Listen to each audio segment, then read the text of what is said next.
Hello दोस्तों, focus exam channel में आपका स्वागत है। मैं अमित उत्तम, जीएसटी इंस्पेक्टर। मैंने मरीन इंजीनियरिंग से बीई किया हुआ है और उसके बाद 5 साल तक मैं मर्चेंट नेवी में जॉब कर रहा था। इसके बाद 2016 में फर्स्ट अटेम्प्ट मैंने एसएससी सीजीएल क्लियर किया और अभी जीएसटी इंस्पेक्टर हूँ, डिपार्टमेंट ऑफ सीबीआईसी। ओके, तो इस डिपार्टमेंट में मैं as a GST inspector work कर रहा हूँ। इस लेसन में हम लोग एसएससी सीजीएल प्रिपरेशन स्ट्रेटजी के बारे में बात करेंगे और आगे के लेसन्स में मैं अपनी स्टोरी भी आप लोगों से शेयर करूंगा।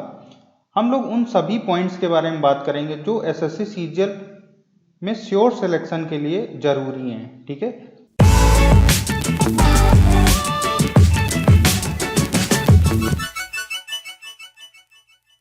So this is SSC CGL Strategy Part 2 presented by me Amit Uttam. Let me introduce myself first. Myself Amit Uttam. I am basically a marine engineer I did marine engineering from IME Kolkata. I have 5-year working experience and selected for Central Excise Inspector in SSC CGL 2016 exam in first attempt only. So this was brief introduction.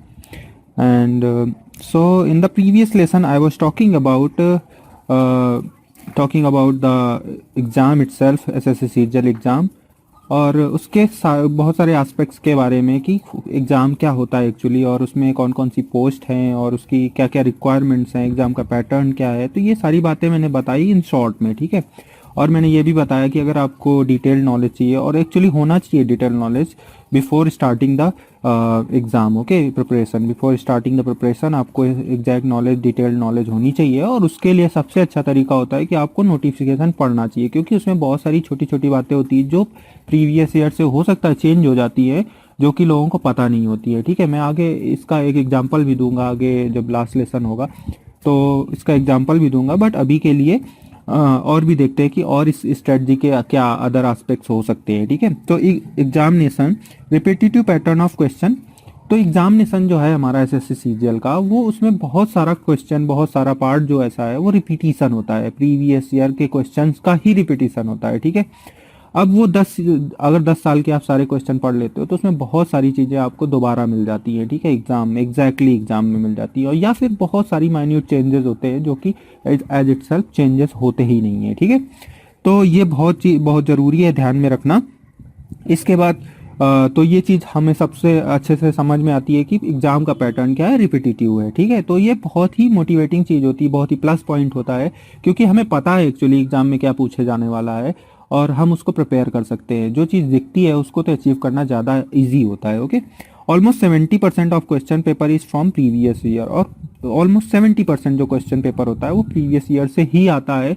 मैंने बताया कि बहुत थोड़ा सा, तो हम ये फंडा लेके चलते हैं कि 70% होता है, उससे थोड़ा सा 5% कम भी हो सकता है, 5% ज़्यादा भी हो सकता है। तो let's not debate in that only. Okay, तो हमारा मेन मकसद है कि ऑलमोस्ट 70% जो होता है वो रिपीटेटिव होता है। ठीक है, तो first target to prepare this 70% course thoroughly. Okay, तो अब हमें क्या करना है, हमारी स्ट्रेटजी, मेन स्ट्रेटजी ये होनी चाहिए, जो इस प्रिपरेशन स्टार्ट करने से पहले जो मेन स्ट्रेटजी होनी चाहिए, हम स्टेप वाइज प्रिपेयर करेंगे। ठीक है, तो मेन स्ट्रेटजी होनी चाहिए कि इस 70% पार्ट को थॉरोली प्रिपेयर करना है, बिल्कुल thoroughly. Okay, achieve almost 100% accuracy in that part. तो हमें क्या करना है, इस तरह से इसको प्रिपेयर करना है कि ये, क्योंकि रिपीटेटिव है, पहले के क्वेश्चन है, तो हमारे पास क्वेश्चन भी ऑलरेडी है, एग्जैक्ट क्वेश्चन पूछने वाले हैं, तो इसमें गलती के चांस रखने ही नहीं है अपने पास। ओके, बिल्कुल भी ऐसे प्रिपेयर करना है कि इसमें गलती के चांस नहीं होने चाहिए, और उसका तरीका है हमारे पास। ओके, तो ये चीज़ हमें सबसे पहले, हमारा टारगेट क्या है, हमें पूरा पेपर नहीं क्लियर करना है, पहले हमें 70% पार्ट की चिंता करनी है और उसको बहुत अच्छे से प्रिपेयर करना है। Okay, 100% accuracy, almost 100% accuracy. Okay, process for achieving 100% accuracy. अब आप पूछोगे कि क्या तरीका हो सकता है, कैसे, मतलब इससे इतनी एक्यूरेसी कैसे आ सकती है। तो उसका तरीका है, देखो, सबसे पहले क्या करना है आपको, अंडरस्टैंड प्रिंसिपल्स, फॉर्मूले एंड बेसिक थ्योरी। अभी क्या करनी, जो टॉपिक्स हैं, ठीक है, जैसे मैथ में 20-25 टॉपिक हैं, ठीक है, या इंग्लिश में जो भी टॉपिक हैं, तो सबकी थ्योरी और प्रिंसिपल्स, उसके जो मतलब अंडरस्टैंडिंग पार्ट है उसको बहुत अच्छे से समझना है। ठीक है, उसके बारे में अच्छे से पढ़ना है, जो कॉन्सेप्ट हैं आपको बहुत अच्छे से क्लियर करने हैं विद एग्जाम्पल। ओके, तो ये पार्ट जैसे ही होता है आपका कंप्लीट होता है, ठीक है, उसके थोड़े से क्वेश्चन लगाते जाए, बहुत ज़्यादा नहीं करने, पहले से थ्योरी पार्ट के बारे में जानना है। ठीक है, इसके बाद क्या करना है, फिर प्रैक्टिस पे आना है। ठीक है। सेकंड स्टेप आपका क्या होना चाहिए, प्रैक्टिस होनी चाहिए। अब प्रैक्टिस के टाइम भी ऐसा हो सकता है कि अब 20 टॉपिक हैं, ठीक है, तो आपने स्टार्ट तो किया पहले टॉपिक से, पर जब 20वें पे पहुंचोगे तो पहले की चीज़ें भूलने लगेंगी, ठीक है, ऐसा होता है। तो बीच बीच में हमको रिवाइज भी करना है पीछे का पार्ट, और जब प्रैक्टिस करते हैं तो प्रैक्टिस में हमें प्रीवियस ईयर क्वेश्चन पेपर्स उठाने हैं, ठीक है, और उनकी अच्छे से प्रैक्टिस करनी है, क्योंकि उन्हीं से आने वाला है, उन्हीं से कॉन्सेप्ट आपके जो होंगे वो सब्सटेंशिएट होंगे, वो मजबूत होंगे, ठीक है। तो उनको उठाना है, फिर इसके बाद प्रैक्टिस करनी है, मॉक टेस्ट भी ले सकते हो। और ऐसे करना है कि जब आप मॉक टेस्ट लेते हो तो मॉक टेस्ट में क्या करना है कि जैसे आपने पेपर दिया, ठीक है, तो स्टार्टिंग में तो आपको टाइम की ज़्यादा चिंता नहीं करनी चाहिए कि कितने टाइम पे आपने मतलब कि क्वेश्चन पेपर लगाया। जब प्रिपरेशन स्टार्ट हो रही होती है तो इतना ध्यान नहीं देना चाहिए और क्वेश्चंस को करना चाहिए, ठीक है।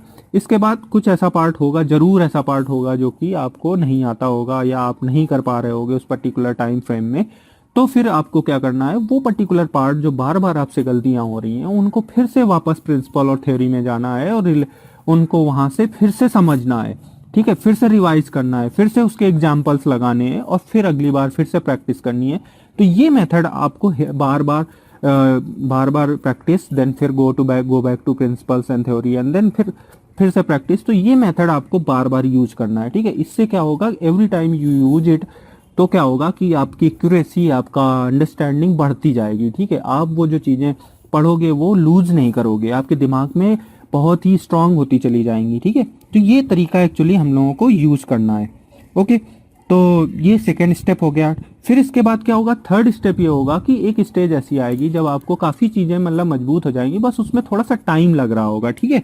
तो जब थोड़ा सा टाइम लग रहा होगा तो अब हमें क्या करना है कि अब हमें चीज़ों को याद करना शुरू कर देना है। जो ऑलरेडी समझी हुई चीज़ें हैं, ऑलरेडी हमें आती हुई चीज़ें हैं, तो अब हम उनको याद करेंगे। याद क्यों करना है, क्योंकि याद इसलिए करना है कि बहुत सारे 70% पार्ट रिपीट होता है, तो अगर हमें पहले से देखा हुआ क्वेश्चन दिख जाता है तो उसको क्यों सॉल्व करेंगे, वहाँ पे उसका सिर्फ आंसर लगाएंगे ना। तो उससे क्या होता है कि आपका बहुत सारा टाइम बच जाता है, और जब टाइम बच जाता है तो वो टाइम आपके ऐसे क्वेश्चंस में यूज हो जाता है जहाँ पे आप, जिनको पहले से आपने देखा नहीं या जिन पे आप दिमाग तो लगा सकते हैं बट पहले से पता नहीं है, ठीक है, तो ऐसे क्वेश्चंस में आपका दिमाग वहाँ पे वो टाइम यूटिलाइज हो जाता है। तो ये चीज़ का बहुत ध्यान रखना है आपको। तो ये 3 स्टेप हैं और इन 3 स्टेप को अगर आप फॉलो करोगे प्रॉपरली एज आई सेड, तो ज़रूर आपको ये जो 100% एक्यूरेसी की पार्ट है 70% बिल्कुल ही अच्छे से हो जाना है, ठीक है। सो above method for this 70% part of the syllabus easy, okay. तो ये जो मेथड मैंने बताया वो 70% पार्ट के लिए है, जो कि बहुत कि कोई इसको इजी पार्ट भी बोलता है, कोई इसको रिपीटेटिव पार्ट बोलता है, और मैं क्या बोलता हूँ इसको इम्पॉर्टेंट पार्ट, बिकॉज ये बहुत इंपॉर्टेंट है और इसकी इंपॉर्टेंस मैं अभी धीरे से आपको समझाऊंगा, ओके। तो इससे क्या बेनिफिट है, इस 70% पार्ट को अगर आप प्रिपेयर कर लेते हो तो इससे बेनिफिट क्या है, टाइम सेविंग जो कि मैंने अभी बताया आपको, और बूस्ट योर कॉन्फिडेंस। ये it will boost your confidence. मतलब क्या होगा, आप 70% पेपर कर पाते हो, आपके ऑलरेडी 140 मार्क्स मैथ में आ रहे हैं, तो कितना कॉन्फिडेंस बिल्डअप होता है। आपको जो गोल है आपका, you will feel that goal is real and achievable. मतलब जो आपको बिल्कुल आपको दिखाई देने लगेगा कि आप तो इनकम टैक्स ऑफिसर बन गए, आप बनने ही वाले हो, ठीक है, यू आर वेरी क्लोज, समझ गए ना। तो ऐसा आपको फील होने लगेगा, और जब ऐसा फील होता है ना, देन इट इज लाइक वो ऐसा होने वाला होता है एक्चुअली, और आप कर सकते हो। आपको ऐसी फीलिंग अपनी प्रिपरेशन में जरूर आनी चाहिए, और ऐसी फीलिंग के बाद ही आपका सिलेक्शन श्योर हो जाता है, okay. And believe me, I have tried it and it works, okay. दो state of almost no error is possible. तो अगर आपको ये लगता हो कि जो ऑलमोस्ट नो एरर वाली, मतलब कि आपको माइनस मार्क हो ही ना, मतलब या हो तो 2-4 बस, तो ऐसी स्टेट आपको कभी अगर हो सकता है, कुछ लोगों को लगे कि इम्पॉसिबल है, तो but it is not impossible. मैं बता रहा हूँ, जो ये मेथड मैंने बताया, जो तरीका बताया, आप उसको बार बार कंटिन्यूसली फॉलो करते हो विद इन, तो जो भी टाइम लिमिट है उसमें अगर इस मेथड को आप यूज करते हो तो बिलीव मी कि you will reach that point, okay. जरूर होगा, और मैं आपको इस तरह से गाइड करता रहूँगा अपने कोर्स के दौरान कि आप जरूर इस काम को कर सकोगे, ओके। सो आगे देखते हैं। And ever method what I have described, it is very important to get best post in one attempt as I did, okay। तो क्या होता है कि मैं बता रहा हूँ कि ये जो मेथड मैंने अभी तक बताया, जो समझाया, वो बहुत ही ज़रूरी है, और इसलिए ज़रूरी है कि आपको बेस्ट पोस्ट के लिए अगर ट्राई करना है और एक अटेम्प्ट में निकालना है, तो ये बहुत ही एसेंशियल है और बहुत ही इफेक्टिव है, okay. So just go for it because I already tried it and I achieved success. Okay, aim for highest. और कुछ और बातें हैं जो कि हमें बिल्कुल दिमाग में ध्यान रखनी चाहिए कि कभी भी ये एसएससी सीजीएल के लिए नहीं, कोई भी आप कोई भी एग्ज़ाम देने जा रहे हो या लाइफ का कोई भी टास्क है जो कि काफ़ी मतलब कि एफर्ट रिक्वायर करता है, ठीक है, उसको डिमांड करता है, तो ऐसे केस में हमें हमेशा क्या करना चाहिए, जो हमारा एम होना चाहिए, जो गोल होना चाहिए, वो हाईएस्ट होना चाहिए, बहुत बड़ा सोचना चाहिए, हमें छोटा नहीं सोचना चाहिए। ओके, क्योंकि क्या होता है कि there is always scope of mistake. क्या होता है कि हम ह्यूमन बीइंग हैं, हमसे गलतियां होती हैं, डिस्ट्रैक्शंस होते हैं, हमसे होते हैं, मतलब ये we can not avoid it. Okay, तो कितना भी हम मतलब कि स्ट्रेट लाइन पे चलें, कितना भी डायरेक्टर रहें, फिर भी ये मिस्टेक्स होती हैं, एरर्स होती हैं। तो उन एरर्स की वजह से हम, ये तो हो सकता है कि टॉप मोस्ट पोस्ट पे ना पहुंचे, कुछ लोग पहुंच भी जाते हैं, बट हो सकता है कि बहुत सारे लोग ना पहुंचे, तो but you can achieve little less.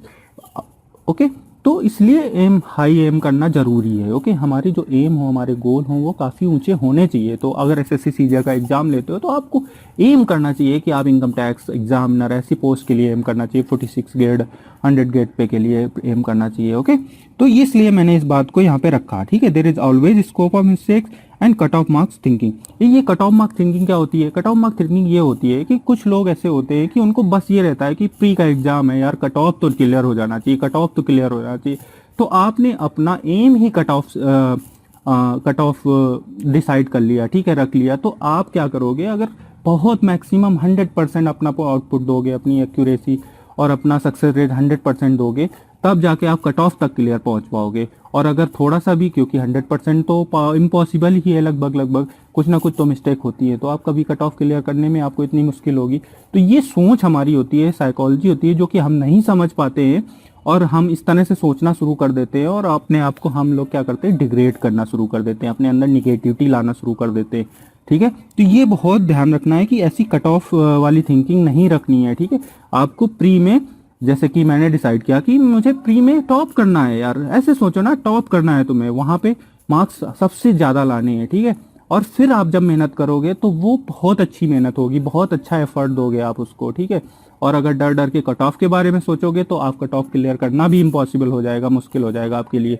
Okay, सो ये सिर्फ थिंकिंग का है, बट ये अगर किसी को बहुत छोटी बात लगती होगी, but it is not a small thing, बहुत ज़रूरी बात है, बहुत इंपॉर्टेंट बात है प्रिपरेशन में, किसी चीज़ की प्रिपरेशन में, खासकर एसएससी सीजीएल की प्रिपरेशन में बहुत ज़रूरी है। Okay, because I have seen it. Okay, इसके बाद तो ये चीज़ ध्यान में रखनी है आपको सबको। और डिज़ायर बहुत बड़ा वर्ड है एक्चुअली, बहुत इंपॉर्टेंट वर्ड है कि डिज़ायर आपके अंदर होनी चाहिए। जो आप काम कर रहे हो उसके लिए डिज़ायर होनी चाहिए, जो आप गोल अचीव करना चाहते हो उसके लिए स्ट्रॉन्ग डिज़ायर होनी चाहिए, बर्निंग डिज़ायर होनी चाहिए। और ऐसा नहीं कि कोई पैदा होकर ये डिज़ायर ले आता है, ऐसा नहीं होता है। ये हम अपने सेल्फ सजेशन से, अपने आप को समझा के, अपने आप को बता के ये चीज़ हम अपने अंदर डिज़ायर इंड्यूस करते हैं कि हमें सेलेक्ट होना है, हमें ये चीज़ अचीव करना है, इट इज़ वेरी इसेंशियल, मेरे लिए बहुत ज़रूरी है और मुझे करना है, I will do it. Okay, तो ये स्ट्रॉन्ग डिज़ायर आपके अंदर डेवलप करनी है स्टार्टिंग से ही, ठीक है। बर्निंग डिज़ायर डेवलप करनी है, बिकॉज अ ड्रीम। और जब आपके अंदर डिज़ायर होगी तब आप सपने देखना शुरू करोगे कि you are income tax officer, you want to be an income tax officer. Okay, तो आप इस तरह से आपके अंदर ड्रीम डेवलप होंगे, और जब ड्रीम डेवलप होते हैं तो to be dream to be what you aim for, और जिसके लिए आप उम्मीद कर रहे हो, जो बनना चाहते हो, उसके लिए आपके अंदर ड्रीम आना शुरू होंगे, ठीक है। तो believe if you can dream और think you can achieve it. तो समझ रहे हो कि अगर आप ड्रीम कर सकते हो, किसी चीज़ को सोच सकते हो, तो आप उसको अचीव भी कर सकते हो। और ऐसा आपको विश्वास करना चाहिए, आपको बिलीव करना चाहिए। Until now we had done something only for 70%। अभी तक हमने जो अभी भी बात की, इतनी सारी बात की, वो सब हमने क्या किसके लिए की? 70% पार्ट के लिए की है। ओके, और after achieving this 70% part you will be somewhere and it will motivate you and give you strength to go further, ठीक है। तो क्या होगा, जब ये 70% अचीव हो जाएगा तो इससे क्या फ़ायदा होगा? इससे फ़ायदा होगा कि आपके अंदर एक कॉन्फिडेंस आएगा, मोटिवेशन आएगा, ठीक है। और फिर इसके बाद एक स्ट्रेंथ आएगी आपके अंदर, ठीक है, तो आगे बढ़ने के लिए, बिकॉज मेहनत बहुत ज़रूरी है, मेहनत बहुत पड़ेगी इसमें एक्चुअली। और अगर शुरू से ही इस पूरी चीज़ को कंसिडर करने लगोगे तो फिर आप एक जगह बहुत बड़ी बात समझ के उसको बड़ी चीज़ समझ के उसकी वजह से डिप्रेस होना शुरू हो जाओगे या डेविएट होना शुरू हो जाओगे। तो इसलिए जब ये 70% पार्ट प्रिपेयर हो जाएगा, आपके एग्जाम में 70% पार्ट के हिसाब से नंबर्स आने लगेंगे, तो आप बहुत ज़्यादा मोटिवेटेड हो जाओगे और आपके अंदर एक करेज और स्ट्रेंथ आएगी आगे बढ़ने के लिए। ओके, सो ये छोटी सी लाइंस हैं जो कि बहुत ही कुछ सिखाती है हमें।